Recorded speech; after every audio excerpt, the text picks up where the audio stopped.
What is up, everybody? Welcome into this Monday episode of Flippin Bats, where Alex and I are down here in San Diego still. Our trip just wrapped up. This has been an epic weekend. This show, we got Power Rankings for you. Team of the Week. Shohei Ohtani has been going insane. We got Overreaction Monday. This one's going to be a blast. Let's get to it. It's a blowout. 8th inning, 10-3. Bases are loaded for Verlander, who waits on a 3-0 pitch. He swings, and it's a high fly ball, deep center field. It is gone! Home run! And a huge bat flip to celebrate. All right, Ben, start the show already. What is up, my friends? I hope everybody had a great weekend. I know Alex and I have had an epic weekend down here in San Diego. The Sunday game just wrapped up. Padres win the series, by the way. It was our tail of the tape. Can't believe you. That just sunk in for me in that moment. You know, the hospitality, the Padres were so nice and gracious to have us down here, and Alex didn't pick them to win the series. No. You picked first, and then we always usually try to pick against each other. Yeah, sure. Yeah, so now we're tied. Yeah. We're even in tail of the tape for the season so far. It's been an awesome weekend. We talked to Joe Musgrove. That came out Sunday morning. We just talked to Blake Snell today. That'll come out today as well as a bonus pod. So many things going on, including behind us, Alex. There is now, after the Sunday game wraps up, there's a high school home run derby going on between the best high school players, I believe, in the San Diego area or in California. All I know is they're really big, and this is terrifying. We are within reach, and they will be using metal bats, I can only assume. So if you hear a very loud screech, from Ben, it's me. Definitely. It's me. Yeah, so we actually have two of our producers just stationed to the right and left of us with blockers, you guys, just in case a ball comes out here and gets close. I trust it's yours. A home run derby. I trust yours more than mine. It's a home run derby. They are trying to hit it to this upper deck. Yeah. So I think it's just entertainment. It's just a little bit of fear added to this episode. Yeah. So we're watch. not. Yeah, it's behind us. Terrifying. So what a great weekend. So wait, let me ask you, what was your favorite moment from this weekend? Because we've done so many things, so many activities. I really enjoyed the interviews, but what I'll say is I often think about my life and think like, man, would Ben 10 years ago have been doing this? And I had that feeling as I was walking through the San Diego ballpark as Darth Vader, and was just thinking, Darth Verlander. I was just thinking, how did this come to this? But it was an awesome moment. What is my life?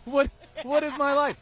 I've never watched Star Wars, yet I am Darth Verlander walking through Gallagher Square at the San Diego Padres game. I loved it. It was a blast. Yeah. It was all weekend, Star Wars weekend, but we dressed up for one night. What was your favorite part? I think I liked all of Saturday. I loved the Joe Musgrove interview that we did. I think that was just fun for both of us because we both have personal connections with him. If you haven't listened to that, listen to it because that dropped this weekend. But we just did so many activities on Saturday, from waking up, going to try Joe's No brew. Is it really trying? I went full send. I did more than try. I was chugging a double IPA at 8:30 in the morning. You're welcome. For the content. You're welcome. I had a couple sips. It was absolutely delicious. And then we went down to the boardwalk where you did some trying to get random people to hit a wiffle ball, which, you win some, you lose some. We did a burrito crawl, which I can't. I'm getting a lot of comments and questions about that. Like, we need to share all the stops that we went to, but don't worry, that'll be up soon. Yeah. And then we just had a really fun time here at the game, a meet and greet at Bub. So I think Saturday all together, we did so many things on Saturday. I will also add today, as you mentioned, I had the personal connection with Joe Musgrove. I went up into their suite today and saw his parents and sat with them for a while, and they're just the best people. So, every day had something for me to look back on for sure. Yeah, so big thank you to the Padres for the hospitality, everyone who helped us out here, our entire crew who did an incredible job running around with us the entire weekend. Protecting you guys us from are baseballs. All awesome. We love you guys. So, this was great. I love Flippin Bats on the road. Flippin Bats thrives on the road. We thrive on the road. Yeah. But it's Monday, so you know what we're starting with? What? Overreaction Monday. So I'm going to give Ben some statements, and he's going to tell me if he thinks it's an overreaction or not. All right. I think you're going to like this first one. What is it? Shohei Ohtani will hit 50 home runs this season. So what? It's June 19th. He's at 24 because, of course, he hit another one on Sunday. He's got 6 homers in his last 7 games. He's on a tear. He's on pace for over 50. I'm going to say, yeah. I'm going to say we see Shohei going over 50 home runs this year. We haven't seen a stretch like what we're seeing right now from Shohei Ohtani. We haven't seen this year in all of baseball from him offensively. He's as locked in as anybody can possibly be. He's doing things that no left-handed batter has ever done before. I talked a lot the other day, I think it was Sunday or Saturday night, about his pop and, watching him take BP and just how much pop he has at the plate. But now we're seeing that. His homers to the opposite field over the last week. Nobody's ever hit balls that far to the opposite field off a fastball inside of what Shohei's doing. So he has more pop than anybody. I mean, I would put him up there with anybody in the game right now. We're at 24 in the middle of June. I'm going to say, I'm going to say we see him get to the 50 homer mark. Yeah, that is not an overreaction. That's not an overreaction. He's also leading the league with a lot of the competition on the IL right now. Yeah, so he could also lead the league in home runs. Be pretty exciting. He now leads the league right now, past Pete Alonso, who was on the IL, finally came back. Sunday was his first game. So the Mets need that. Oh, yes, they do. Different story for a different day or segment or something. But he's back. Yeah. So Shohei's now leading baseball. All right. Our next overreaction. The Astros will not win the AL West. Are you ready? Are you ready to admit that? So they're in third place behind the Rangers, behind the Angels, the Rangers. So I'm going to say I'm not yet ready to say it. No? No. You still think they're going to win the AL West? I mean, if you look at the standings, they're 6 games back. It's not like you go on a hot stretch and the Rangers cool off a bit. It's not like they're double digits right now. Like, if you were to ask me this question about the team I was just talking about, if you were to ask me this about the New York Mets, are they going to win? Do you think they can win the NL East? I would say no. I think there's too much ground. I am starting to get worried about the Houston Astros. Yeah. This isn't all. I feel like every time we talk about them, so I don't want this to come off as like, when is he ever going to worry about the Astros? I am worried about the Astros. They are not playing good baseball. But you look at the standings, they're fine. A winning record. They're a good baseball team. They're just not playing like a great baseball team right now. They're dealing with a lot of injuries. Michael Brantley, a lot of question marks there. Lance McCullers out for the year. Yordan Alvarez, his injury. When's he going to come back? They just got swept by the Reds. Well, we'll talk about my fighting Reds. But I am going to say this is a bad stretch right now for the Astros. They are not looking good. I am a bit worried, but I'm not yet ready to say that they're not going to win the AL West. All right, well, now let's talk about your fighting Reds. That's right. All right? In our final overreaction, the Reds will win the NL Central. Woo! I love this Reds team. Look, they are by no means a complete team, like one of the elites of the game. I wouldn't yet put them up there. They definitely have holes. But you know who also has holes? Who? Every team in the NL Central. And there is every bit of a possibility that the Fightin' Reds win the NL Central, win the division, make it into the playoffs. Entering the new week, they've won 8 straight games. They've swept 2 straight series. Yeah. Houston Astros sweep them. Good baseball team. This team is no joke. And since Ellie De La Cruz has come up, they've been the best team in baseball since he came up. I don't think he's that's the spark that they needed. He's been awesome for them. I'm going to say yes. I think the Reds, if I were to have to pick right now, I'll take the Reds to win the NL Central. They're only a half a game behind the Brewers right now. Yeah. They're playing great. They have young, exciting talent. There's a vibe there. You need that vibe. And that's what Ellie talked about, too. He's like, there's just a vibe, a winning vibe here. And I think he brings kind of that fun and that excitement that a team like that needs. A talented team. You always need a vibe, and it's one thing that stuck with me from both of our interviews. The Snell one obviously drops today, but the Musgrove one that's already out, both of them talked about the beginning of the year and I don't want to say what was wrong with the Padres, but essentially what was wrong with the Padres. And their answer to everything getting turned around was just the vibe, you know? We're playing better, we're playing more loose, we're playing with more fun, and that's what the Reds are doing. They have that vibe about them right now, and don't bet against the vibe. I'll take the Reds. That's fair. All right.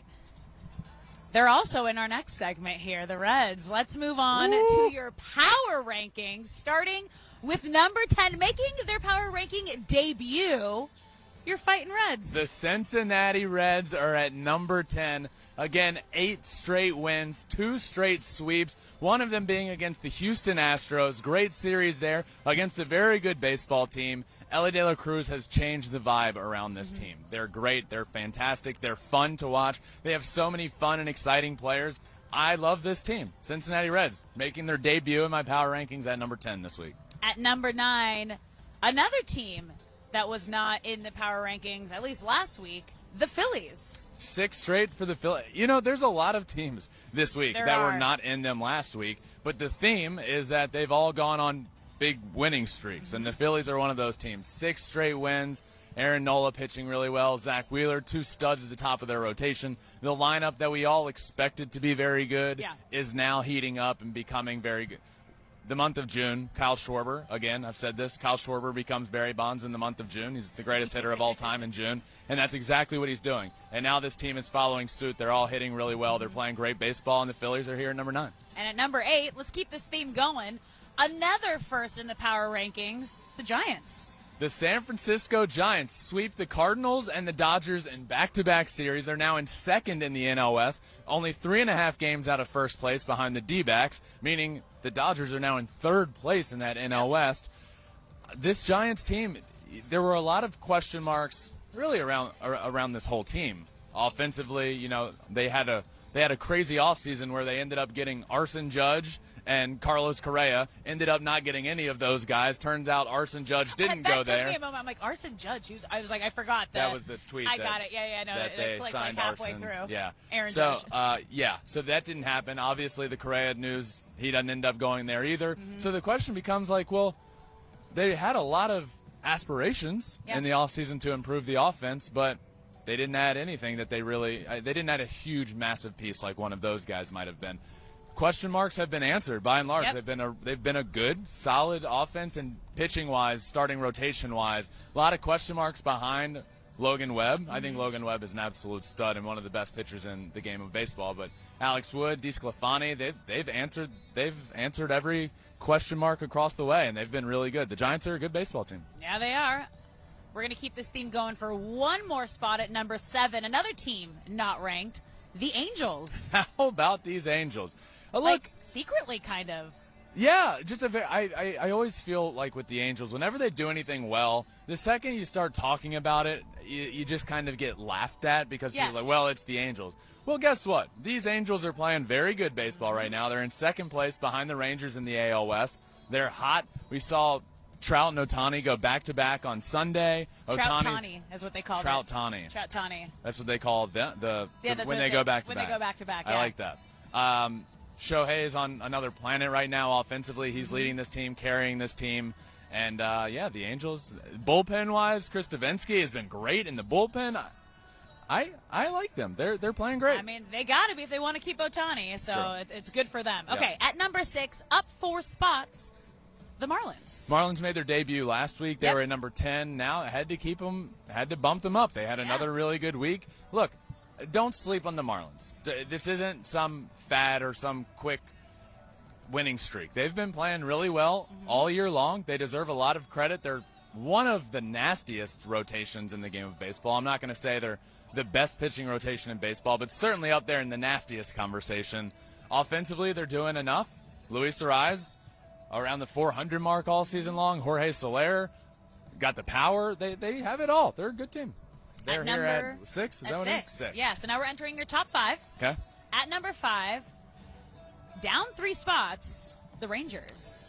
Had to knock the Rangers down a bit. Really bad series against the Angels. Didn't look good there. Look, this is still a really good baseball team. They're still leading the AL West. I love what they do offensively.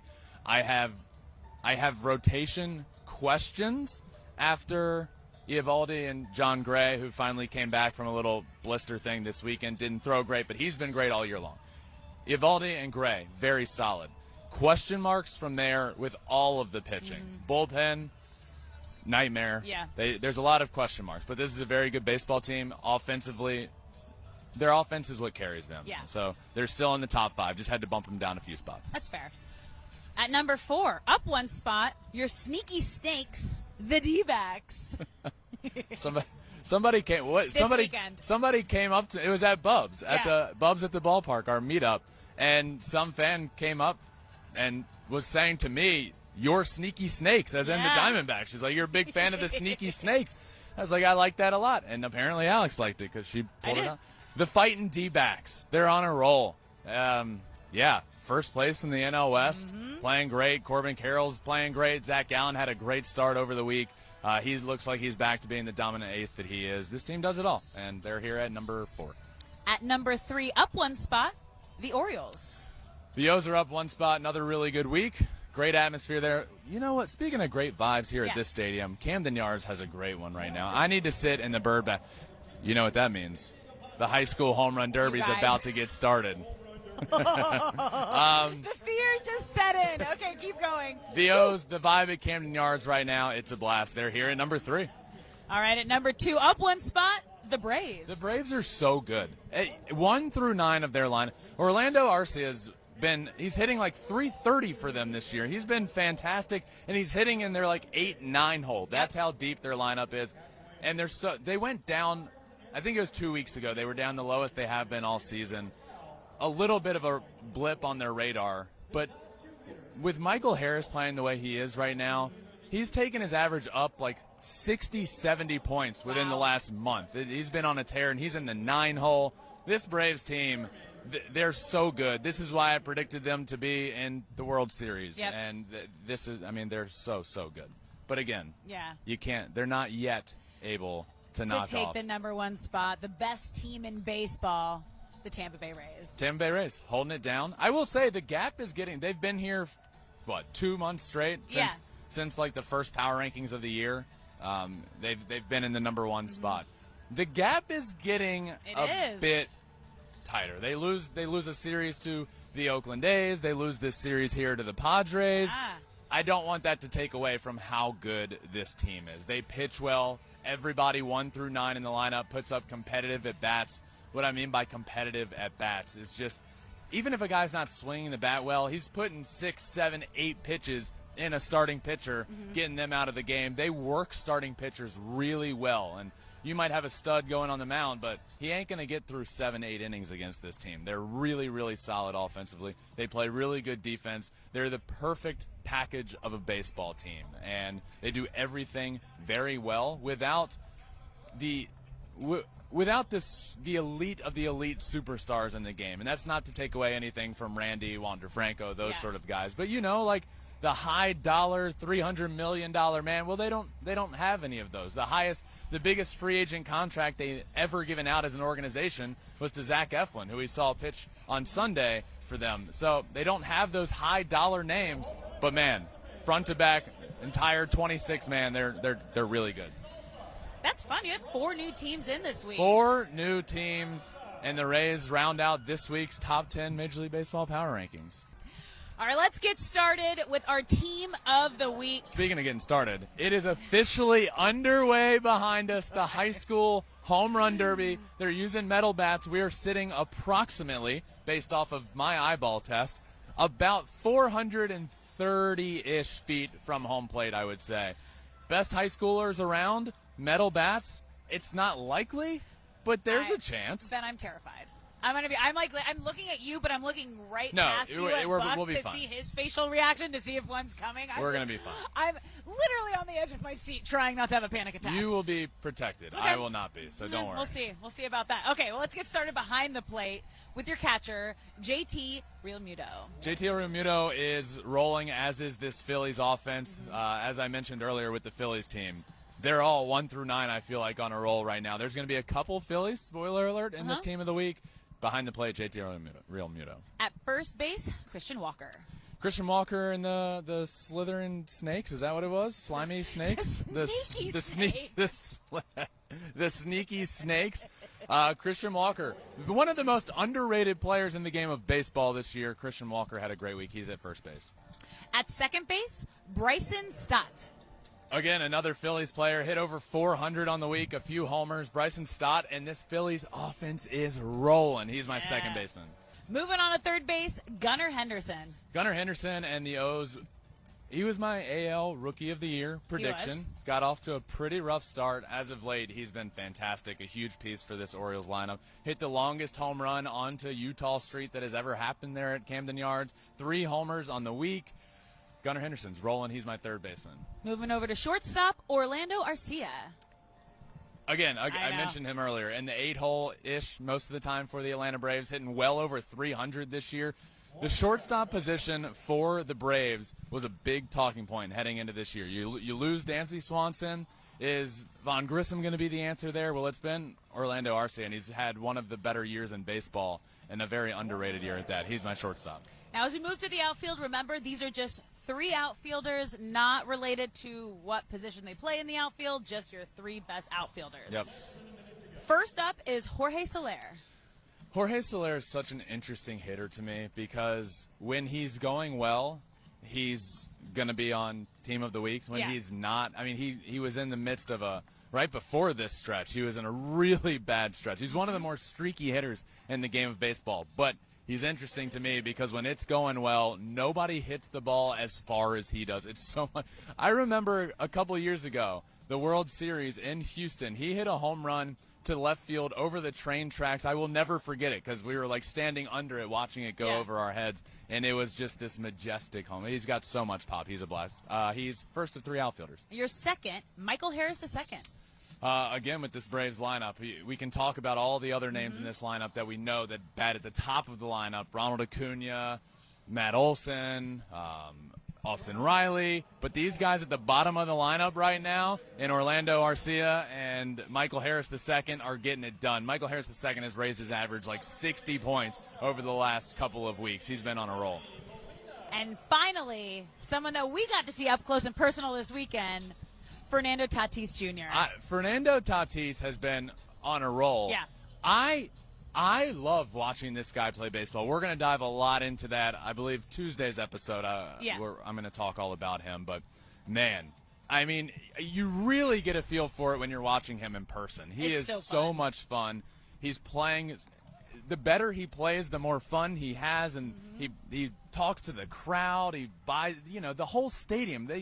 They get riled up by him. It's been an absolute blast being here and getting to watch him play baseball in person. I feel honored to get to watch Fernando Tatis entertain. That's what he entertains. You come to a Padres game, you get entertained by Fernando Tatis, and he's my third of 3 outfielders. Someone else who was very entertaining this week at designated hitter, Shohei Ohtani. Yeah, Shohei's been on a historic tear. He's now at 24 homers on the year. He's on pace for 50 or more homers. Offensively, he's been fantastic. Pitching-wise, his ERA is still right around 3.3. Good year pitching-wise, but this is all about his offense. At the DH position, nobody has been near as good as he has over the last week specifically, but this month, the month of June, historically good. Someone else who had a historic night at starting pitcher, we also got to see up close and personal this weekend, Blake Snell. Yeah, Snell had 2 starts this week on the mound, was very, very good. Over his 2 starts, a 0.69 ERA, bunch of strikeouts. We saw the 12 strikeouts in the start that we were here Saturday. Back-to-back starts that he struck out every single player in the opposing lineup, which hasn't happened since 1961. Yeah. Remarkable. Snell is my starting pitcher. What is it? He's like the fourth pitcher since 1961. All right. Yeah. We'll just start over with Snell. With Snell. Okay. Okay. The guy who's hitting. No. Good? Yeah. Okay. And at starting pitcher, someone that we got to see up close and personal this weekend also makes some history, Blake Snell. Snell was great. Our start that we got to watch him pitch, 6 innings, 12 strikeouts, didn't give up a run. The previous start he also made within these dates, which goes from Sunday through Saturday, so he pitched 2 times this week. He also struck out every single batter in the lineup, only the 4th time that's been done in back-to-back starts since 1961. Blake Snell's rolling right now, and we talked to him about sort of, like an up and down year until, I mean, it feels like he's on quite the stretch now, and when we talked to him, which that comes out later today as well, our entire conversation with Blake Snell. But what specifically is the reason behind a lot more consistency right now? And he's been dominating. I thought his answer was great. It was so awesome. Make sure you check out that conversation with Blake Snell, but that drops Monday as well. All right, wrapping up. Team of the week with the closing pitcher, A.J. Puck. A.J. Puck. The Marlins had a closer big question mark this year, and it's been answered by A.J. Puck and how good he's been. There's an argument for the All-Star game with A.J. Puck. That's how good he's been. This Marlins team is very good. They've had him at the closer spot for most of the year now. A.J. Puck, my closer on Team of the Week. All right, these are some epic weeks that we've seen from a lot of these players on Team of the Week. So who's your player of the week? Alex, I know. I have a feeling I feel like we're gonna have the same here. It's Shohei. The tear that he has been on in the last week, specifically for player of the week, is historic. The month that he's having is one of the greatest months we've ever seen. Certainly, we're in the midst of a stretch right now for Shohei that we have never seen him go on offensively. He's now at 24 homers, 6 homers in his last 7 games. Every time Shohei's stepping in the box right now, it feels like there's a very good chance he hits a homer. Shohei Ohtani is my player of the week. My player of the week is also Shohei Ohtani. I mean, it's hard not to. When you hear everything that he's done, he leads the Angels in almost every single category, statistical category, on both the offense and the pitching side of things. So, Shohei Ohtani is our player of the week. Yep. That rounds out my team of the week and player of the week. And that wraps up our Monday episode. And Alex is still alive. Nobody got hit. I'm still just peeking over my shoulder. And, I'm feeling pretty confident with whatever players taking swings right now. I just wanted to say thank you to the San Diego Padres for having us this weekend. We had an absolute blast, and they were awesome helping us out with interviews, the access to any and everything we wanted down on the field, around the stadium. The Padres have been awesome. This stadium, this venue is an absolute blast. If you've never been to Petco Park in San Diego, it's a must. It's an absolute must to get here. So thank you all for listening along this entire weekend. This has been a blast. Thank you to the entire crew here for helping us out. What a great weekend. It was. I'm just going to retweet everything you just said. Retweet. Thank you. Make sure you guys are subscribed anywhere you listen to your podcast, Apple, Spotify, wherever. We're also on all social media, Twitter, Instagram, Facebook, TikTok, and you can watch everything on YouTube at Flippin Bats Pod for all of them. Also, make sure you check out the Blake Snell episode that will drop today. Bonus pod, Blake Snell interview. He was a blast to talk to. So thank you all for listening. Until next time, my friends, that does it from San Diego.